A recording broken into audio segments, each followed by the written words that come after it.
Olá, pessoal, bem-vindos a mais um episódio do nosso Múltiplas Falas, sendo esse o nosso último episódio dessa temporada, porque em breve a gente volta com mais episódios, com mais temas, e hoje com a presença da Carol, que é advogada, que é uma pessoa com esclerose múltipla, que vai falar pra gente um pouquinho dessa experiência dela. Tudo bem, Carol? Obrigada por aceitar o nosso convite. Ai, Bem-vinda. muito obrigada, eu que agradeço esse convite. Eu adoro esse espaço, eu me sinto muito acolhida aqui e adoro você também. É sempre bom te encontrar. E, enfim, começando, meu nome é Caroline Cursino, eu sou advogada, mas antes de falar da minha pessoa hoje em dia, eu preciso fazer uma retrospectiva. Sim. A Caroline de 2011, quando eu tive diagnóstico, era uma Caroline completamente diferente, muito proativa. Eu era fisioterapeuta, trabalhava em UTI, sim, um rojão bem árduo, né, e tinha muitas metas engessadas, assim. Eu trabalhava na UTI, eu fazia cursinho para passar num bom concurso, eu queria fazer um mestrado no exterior, e tudo isso com metas de idade, de tudo, assim, né, tinha aqueles padrões. E quando eu comecei a sentir uma tontura e tive uma visão dupla de repente. Eu achava assim: "Tô estressada, né, rojão de vida assim, né, tão, complicado e tal", mas jamais achei que seria esclerose múltipla. Então eu fui à emergência, e lá já quando eles detectaram que eu estava com uma diplopia, já me encaminharam para fazer uma ressonância. Então assim, eu acho que se tudo tem um sentido, a fisioterapia para mim, eu ter sido fisioterapeuta, me trouxe o meu diagnóstico, porque eu percebi rapidamente que era alguma questão de cérebro. Eu lembrava dos meus cadernos, da questão de ter estudado, né, esclerose múltipla, mas eu jamais estava preparada para o diagnóstico. E ali realmente meu mundo caiu, né, meus sonhos. A gente tem um baque muito grande, né, naquele momento. Mas a gente tem que se reinventar. E sem querer romantizar a esclerose, mas nós nos tornamos outras pessoas. Mais resignadas, mais batalhadoras, porque não é fácil. Nós temos dias bons e ruins, como a gente estava falando. Então, assim, eu posso dizer que não é que eu mudei os meus sonhos, mas eu priorizei outros. E aí, nessa pegada, eu tinha um grande sonho de fazer faculdade de Direito. E depois que você tem o diagnóstico de uma doença degenerativa, não tem como adiar esse sonho. Então o meu diagnóstico foi dia 28 de agosto de 2011. Em janeiro, eu já estava fazendo a faculdade de Direito. Que E maravilha. então hoje, sou uma pessoa realizada na minha outra profissão, faço parte das comissões, que a gente se encontra aí de vez em quando nos eventos e tal.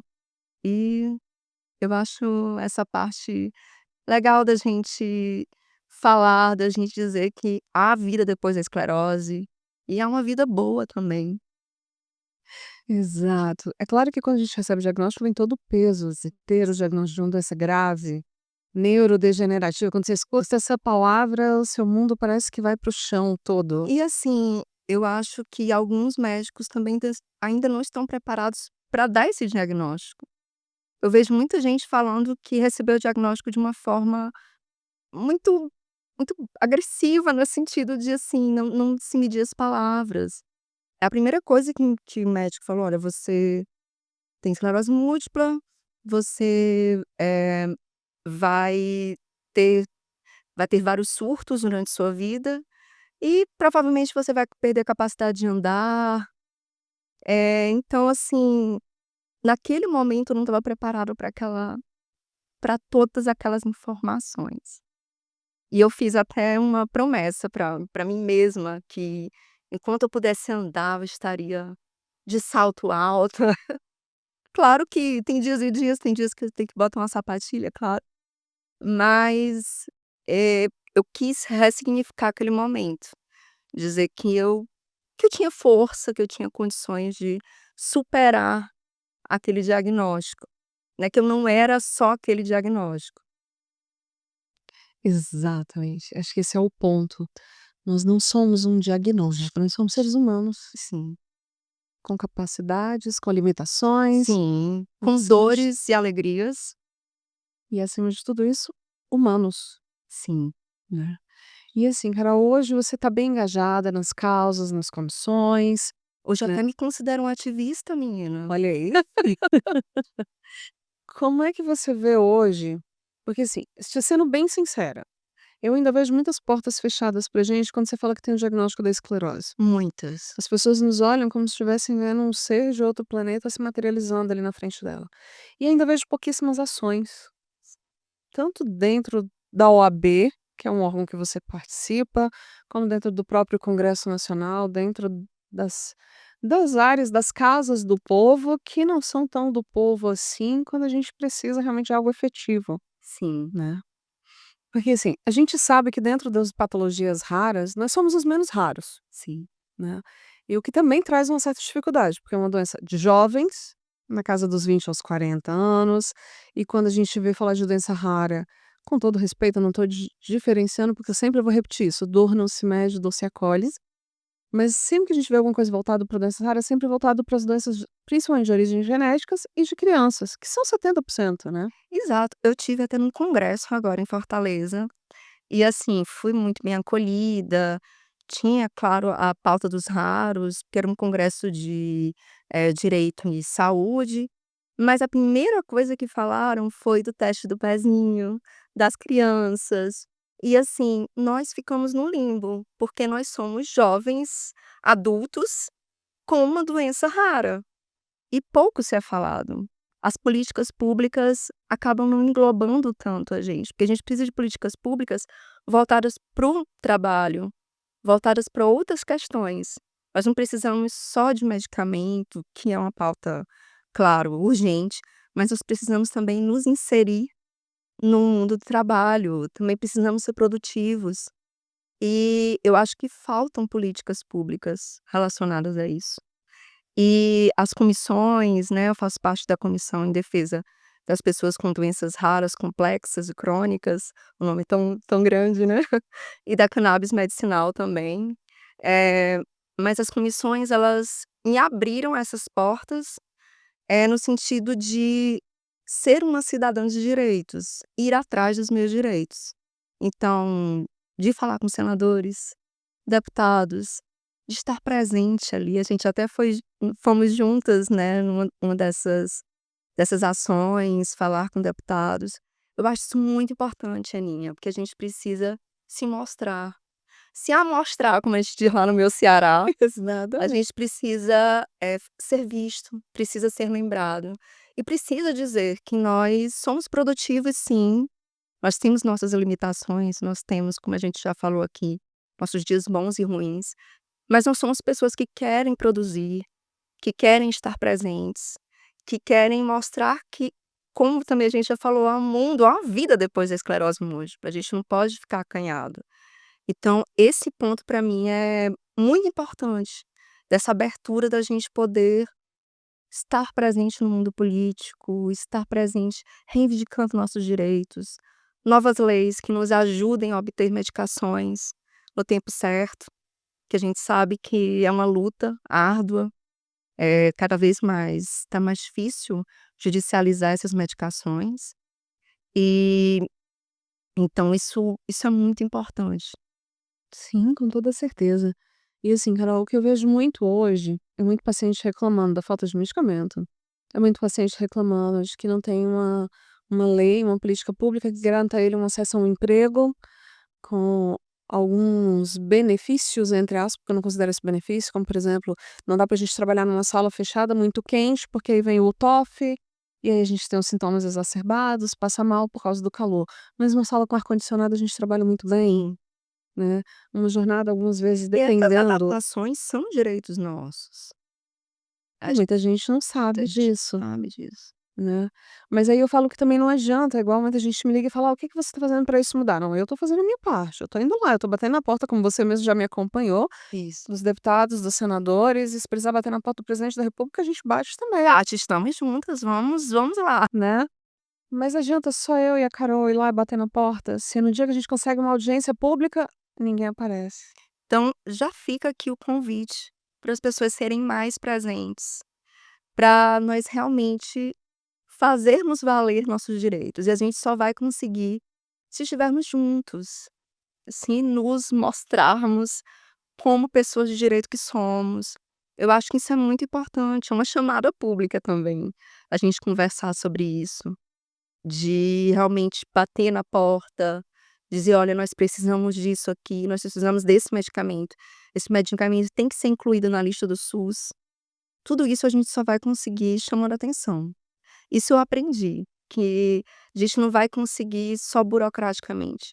A gente tem que chamar atenção para poder fazer valer nossos direitos. É aquele velho ditado: "Quem Isso. não é visto, não é Não é lembrado". lembrado, exatamente.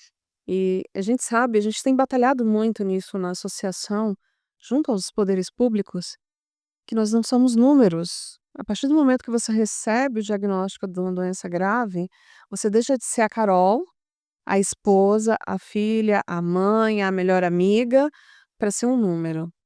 Você E vira a gente estatística. isso. A gente é visto pelos próprios planos de saúde como números, como pessoas caras também, né. Nós somos raros, somos caros, então, como eu falei anteriormente, muita questão muitas pessoas estão sendo descredenciadas dos planos, vistas apenas como pessoas que dão um ônus muito grande ao plano de saúde. Isso dói muito, né. Nós somos o amor de alguém, nós somos pessoas que são a vida de alguém. Como é que a gente pode ser taxado só como um número, como um ônus, né, como eu falei, uma pessoa cara. Nós não somos só isso. Exatamente. Na verdade, a gente é muito mais do que isso, né. Exato. O que eu vejo muito hoje, e eu tenho batido também muito nessa tecla com os governantes, a gente quer continuar produzindo. A gente não quer se aposentar jovem com um salário mínimo. Até porque um salário mínimo mal paga as drogas que a gente precisa Nossa, pro básico, né, pra nossa saúde mental, para as dores que vêm junto com o diagnóstico, para sequelas que ficam de uma ou outra lesão e que nem sempre esses medicamentos são fornecidos pelo SUS. sim. Muitas vezes a gente precisa tirar do bolso. E alguns, mesmo no rol da ANS, que são obrigatórios, né, de da gente conseguir pelo plano de saúde, eles acabam sendo negados. É um problema muito profundo. E isso atrasa tudo. Atrasa a nossa inclusão, porque se não tem a medicação, a doença vai progredir. Atrasa a nossa saúde mental, né, porque vem uma depressão aí, ansiedade, eu vejo muitas pessoas dizendo assim: "Meu sonho é ter garantido meu remédio. Só isso que eu quero para o resto da minha vida, que meu remédio seja garantido, que eu possa dormir tranquilo", sabe? É um direito que a gente quer ter, é um direito que a gente merece ter. Porque a gente escuta muito assim: "Ah, todo mundo tem direito à saúde". Será? A partir do momento que o meu medicamento me é negado, ou que o Estado, que já deveria estar fornecendo aquele medicamento, para de fornecer, estão me negando meu direito à saúde. E me negando meu direito à saúde, estão me negando meu direito à vida. Exatamente, E aí eu falo: "Se você é pró-vida, seja pró todas as vidas. A minha vida também importa, assim como a vida da criança que está sendo gerada", né. e a gente vai de novo naquela pauta que muito se fala das doenças de crianças. Muito se fala nos direitos que, claro, precisam, né, ser acolhidos, mas e nós, jovens adultos? Nós que somos seres produtivos, né, que queremos produzir, que queremos estar ali, eh, eu acho que a gente acaba sendo mais esquecido nessa questão. Então vamos continuar Vai. batendo aí nas portas. Esse ano a gente vai bater muito nessa tecla. Sim, Vamos brigar muito por esta pauta em específico. Adultos raros também importam, sim. porque até mesmo aquela criança que recebe o diagnóstico quando criança, ela vai crescer um dia. Com muito fé em Deus, ela vai se tornar um adulto. E até mesmo essa criança que cresceu e se tornou um adulto precisa desse acolhimento, precisa ser visto e lembrado. como ser humano, e não como número, não uma estatística, Sim. né. E aí, Carol, hoje, dentro do direito, a gente tem brigado muito por leis, para que aquilo que já existe se cumpra, por novas leis, como, por exemplo, a gente tem brigado por uma lei do diagnóstico precoce. E a gente também tem brigado pela lei dos raros, porque o estatuto da pessoa com deficiência, ele, claro, foi muito importante, mas a gente é uma parcela diferenciada dessa situação. Então tem um projeto de lei, em relação apenas aos raros, né, fazendo já essa questão de detalhamento, tanto de medicações, de apoio, né, e de um fundo para essas medicações. É uma lei importante, que tem esse projeto é importante, mas também muito importante, eu acho que foi a lei que trouxe as deficiências ocultas. Eu acho que isso foi um ponto chave, principalmente para mim, por exemplo, que eu sou uma pessoa que a minha deficiência é oculta, ninguém sabe o que eu sinto. Claro que eu sinto fadiga, claro que eu sinto outras coisas, mas ninguém vê. Quem me vê não acha que eu tenho esclerose múltipla. Então é importante, eu ando direto com o meu cordão. Eu acho que ser vista como uma pessoa com deficiência é importante. Eu testo, assim, se eu coloco, aí muitas vezes pensavam que era um cordão de uma loja, de uma de um banco, de alguma coisa. Eu não, gente, esse cordão é das deficiências ocultas, é o cordão de girassol, inclusive daqui, da Apemigos. Eu acho isso importante. Não, é importantíssimo a gente ocupar os lugares públicos, a gente mostrar a cara. Fazer as nossas ações. Porque eu lembro de uma das ações que a gente fez, um rapaz estava com você, e eu não lembro com quem, eu era tinha não sei se era a Luciana que estava com a gente. E aí ele perguntou assim: "Vocês têm esclerose múltipla? O que é esclerose múltipla?" E ele apontou para cada uma de nós. E aí você falou: "Depende, ela tem esclerose múltipla? Ela tem, eu tenho". Então assim, nós somos diversos também. Esse é um ponto importante. Cada um tem os seus sintomas, a doença, ela age de acordo, né, com cada organismo. Também temos nossas particularidades, então é importante. E acaba que os sintomas ocultos, os sintomas invisíveis, eles são menosprezados, né. Quando você vê alguém que fraturou uma perna, tem uma fratura exposta, ali todo mundo se comove. Mas quando eu falo que hoje eu não dou conta de segurar esse copo, porque o meu braço tá dormente e eu não tô conseguindo fazer o movimento que eu deveria fazer para segurar um copo, você tá inventando. Sim. Isso é frescura. Nossa, eu já ouvi numa fila para embarcar no avião, eu já ouvi eu com cordão de girassol, e a pessoa falou assim: "Ai, agora todo mundo é deficiente".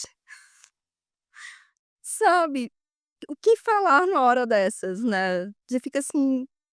Eu depende do dia. Se me pegou num dia bom, eu vou ignorar e vida que segue. Se é num dia que eu falo, tem dia que eu acordo com vontade de brigar, eu tô igual a Ana Carolina, não sei se você já ouviu uma música da Ana Carolina que ela fala assim: "Hoje eu acordei com sono, com vontade de brigar".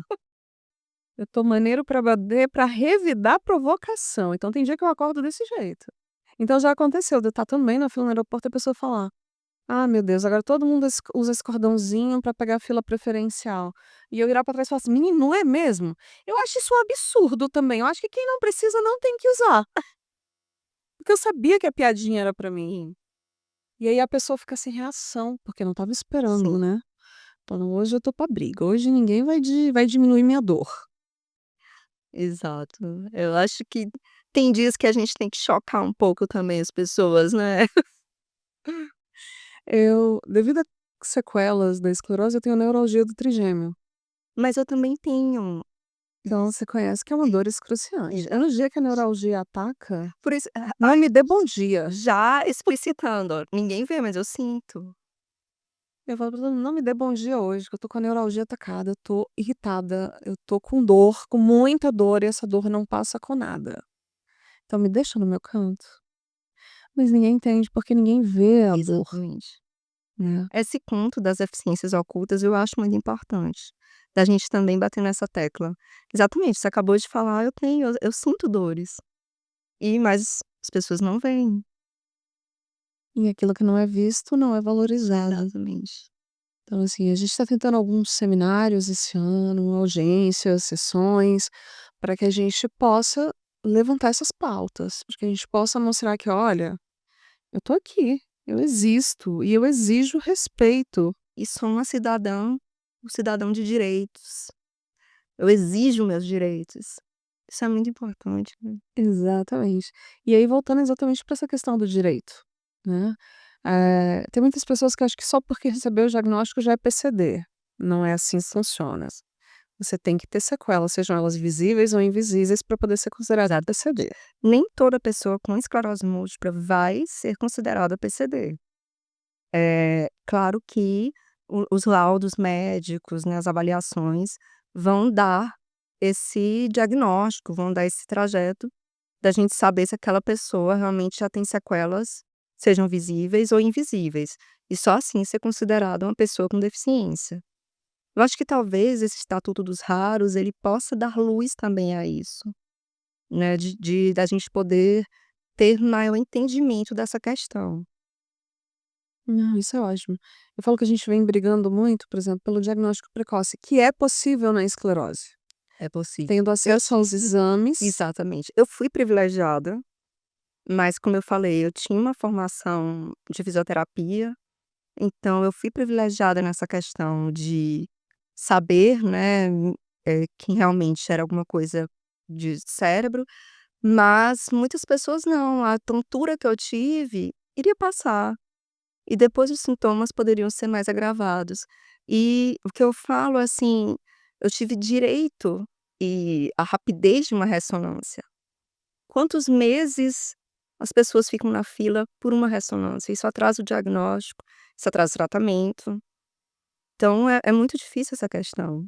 Fora que o exame do líquor também, que é um exame que detecta ali as bandas oligoclonais, que a gente chega a um diagnóstico mais preciso. Quanto tempo se demora para fazer esse exame? Quantas pessoas não conseguem fazer esse E não exame? está disponibilizado no SUS, você até coleta no hospital o líquor, mas você tem que pagar e não é um exame barato. Não é um exame barato. Aliás, os exames extras, assim, a ressonância não é um exame barato. Então é muito problemática essa questão. E a gente tem que jogar luz nisso. Exatamente, por isso que a gente tem brigado muito para que esse projeto de lei do diagnóstico precoce aconteça, porque a gente já sabe, já foi provado que tempo é cérebro na esclerose múltipla. Quanto mais tempo demora, mais perda neural a gente tem. E isso impacta diretamente na nossa qualidade de vida, tá? E torno a repetir, gente, sem o apoio de vocês, é impossível a gente conseguir avançar nas pautas, né? Não adianta a Carol estar lá dentro da OAB brigando e buscando soluções, eu tô aqui fora batendo na porta do Congresso, do Senado, da Câmara, e na hora de mostrar que nós somos fortes, que nós somos muitos, só tem eu e a Carol lá. Já, de novo, fica o apelo. Vamos nos mostrar, vamos agir, a gente precisa disso. Exatamente. E aí, Carol, hoje você tá nessa fase de transição, tá meio no Ceará, tá meio em Brasília, É, mas tá sempre atenada nessas isso. questões. Por questões pessoais, eu tô morando em Fortaleza, por um período de tempo, mas eu volto. Brasília tem meu coração. E então, mas assim, tô lá e tô cá. Tô sempre disponível para as nossas ações, para as nossas conversas, e principalmente para esclarecer a população do que a gente precisa, do que a gente ainda tem que lutar. Tô sempre presente. Pode contar comigo sempre. Perfeito, eu agradeço. A gente já tá caminhando aqui para o finalzinho do nosso bate-papo. E aí já fica o convite, Carol, quando você estiver de volta em Brasília, me avisa pra gente marcar mais alguns encontros, pra estar tirando dúvidas. A gente tem os nossos encontros mensais com os pacientes, onde tem essa troca de experiência. A gente não fala só de doença, mas a gente fala principalmente de vida além da doença. Os encontros são maravilhosos aqui. Isso, porque gera exatamente, os profissionais que vocês trazem, é essa questão, a vida depois da doença. Exato. Então, assim, te agradeço mais uma vez pela sua disponibilidade. Isso. Ainda bem que nossas agendas casaram, consegui te pegar aqui nessa Ai, ponte tinha que ser. Se Fortaleza-Brasília, tivesse combinado não teria dado não certo. teria dado certo. Então, agradeço muito por você ter aceito o nosso convite. E fica o convite, pessoal.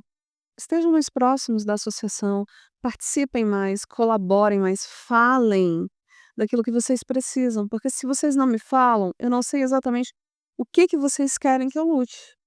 Pelo que vocês querem que eu brigue? Eu sou boa de briga, então é só falar, tá bom? E aí fica mais uma vez o nosso apelo. Curta, comente, compartilhe. Em breve a gente volta com uma nova temporada do nosso podcast de múltiplas falas.